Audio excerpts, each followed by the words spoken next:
এবার বদলে যাবে বাংলার একাধিক স্টেশনের নাম। আদিনা হবে আদিনাথ, কাটোয়া হবে অজয়পুর, যার ফলে সমস্যায় পড়তে পারে নিত্যযাত্রীরা। তাই সমস্যা এড়াতে জেনে নিন কোন স্টেশনের নাম এবার বদলে যাবে, নতুন নাম কি হবে আর কবে থেকেই বা এই পরিবর্তন হবে।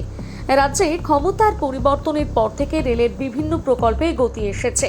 নতুন রেল লাইন, থার্ড লাইনের কাজ, বন্দে ভারত এক্সপ্রেসের সম্ভাব্য রুট, এসবের মধ্যে এবার সামনে এসেছে স্টেশনের নাম পরিবর্তনের প্রসঙ্গ।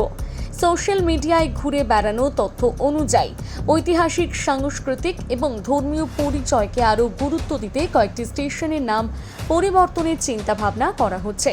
ভাইরাল তালিকায় রয়েছে বর্ধমান, কাটোয়া, তারকেশ্বর, নবদ্বীপ ধাম, শান্তিপুর, অম্বিকা, কালনা, জঙ্গিপুর রোড, আলুবাড়ি রোড সহ একাধিক স্টেশনের নাম।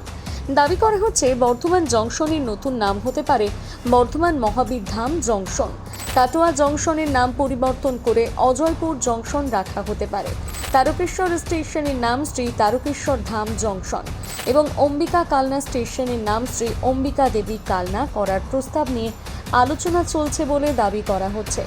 এছাড়াও আলুবাড়ি রোড স্টেশনের নাম ঈশ্বরপুর আলুবাড়ি জংশন এবং জঙ্গিপুর রোড স্টেশনের নাম জঙ্গিপুর রঘুনাথগঞ্জ হতে পারে বলে বিভিন্ন পোস্টে উল্লেখ করা হয়েছে।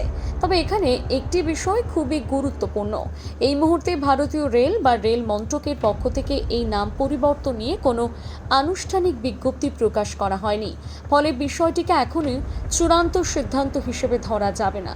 এখন প্রশ্ন হলো, যদি সত্যি এই নাম পরিবর্তন হয় তাহলে আপনি কি এই সিদ্ধান্তকে সমর্থন করেন, নাকি পুরনো নামই বজায় রাখা উচিত বলে মনে করেন? জানাতে ভুলবেন না আপনার মতামত কমেন্ট করে।